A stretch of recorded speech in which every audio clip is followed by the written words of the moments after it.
হচ্ছে আউটরাম ঘাট। রাজ্যের মুখ্যমন্ত্রী মমতা বন্দ্যোপাধ্যায় এই মুহূর্তে কি বলছেন সরাসরি শোনাবো। সারাক্ষণ শুধু হামলা করা আর মিথ্যে কথা বলা, করছে লুট বলছে ঝুট, करते लूट बोलते झूठ।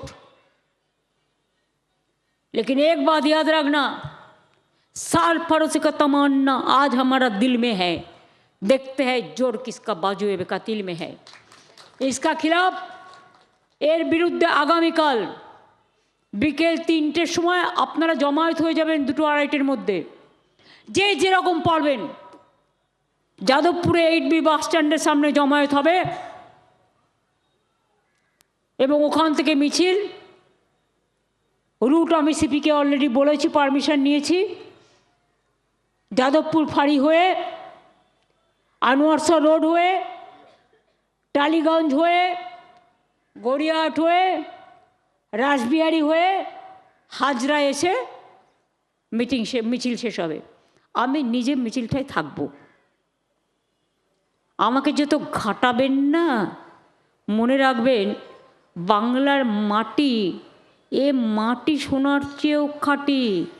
আঘাত করলে প্রত্যাঘাত করব, আঘাত করবেন না একটাও কথা বলবো না। Silence is strength. কিন্তু রামকৃষ্ণ পরমহংসদেবের কথা আমি শুনি, আমি মানি। উনি কি বলেছিলেন জানেন? একটা সাপকে পাড়ার ছেলেরা খুব ইট মারত,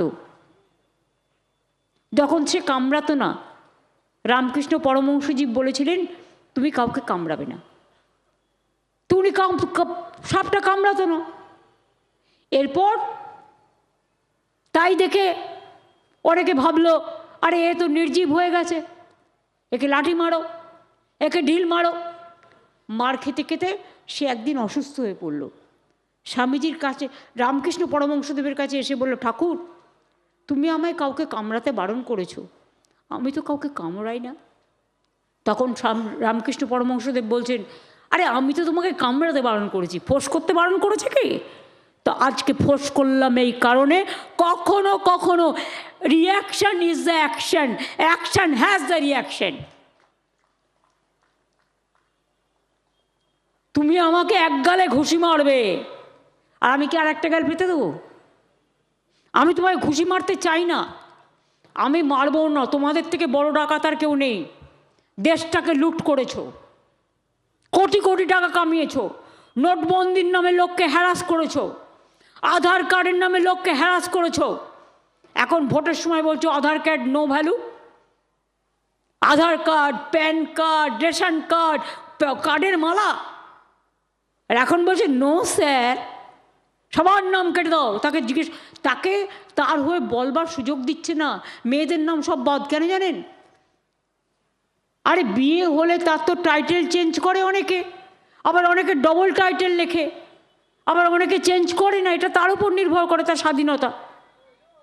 বিয়ে হলে মেয়ে বাপের বাড়ি থেকে শ্বশুর বাড়ি যায়, पिताजी का घर से ससुरालय जाता है, उसको एड्रेस चेंज होता है, तो उसको क्या गलती है? सब नाम काट दिया। सोचिए हमारा नाम बांग्ला में एक होता है, इंग्लिश में एक होता है। बांग्ला में मो तो एक हम लिखता है, लेकिन इंग्लिश में हमको MA ऐसा लिखना पड़ता है। तो आप क्या इंग्लिश और बंगाली एक साथ में कर देगा? पूछिए। हम मॉर्निंग को भोर बोलते हैं, तुम इंग्लिश में मॉर्निंग बोलते हैं, हिंदी में सुबह बोलते हैं। एक एक लैंग्वेज का एक एक प्रोनाउंसिएशन है, एक एक वर्ड होता है, और उसका भाषा जानता है। और वो नाम पे किसी को नाम मनोज है, वो MONOJ कोई लिखता है जी जे, कोई MA लिखता है, क्यों आप ओ लिखा, क्यों ए लिखा? अच्छा अमर्त्য সেন को কি বলেছো? অমর্ত্য সেনকে নোবেল জয়ী বলছে তোমার বাবার থেকে মায়ের বয়স ক বছর কম ছিল? 15 বছর। অমর্ত্য সেন জন্মেছেন কবে? আজকে তার 90-এর ওপর বয়স হয়ে গেল। তখনকার দিনে কি হতো? বিয়ে হতো কত বছরে? 10 বছরে, 11 বছরে, 12 বছরে। রাধা রামমোহন রায় সতীদাহ প্রথা নিবারণ করেছিলেন কেন? 14 বছরের মেয়ের সাথে 84 বছরের বিয়ে হলো। বর মরে গেল, বউকে জ্বালিয়ে দেওয়া হলো। উইডোদের বিয়ে করার কোনো পারমিশন ছিল না, 10 বছর 12 বছর 14 বছরে যারা বিধবা হতো। ঈশ্বরচন্দ্র বিদ্যাসাগর বিধবা বিবাহ প্রচলন করলেন। বাংলার আওয়াজ, বাঙালির আবেগ, জি 24 ঘন্টা।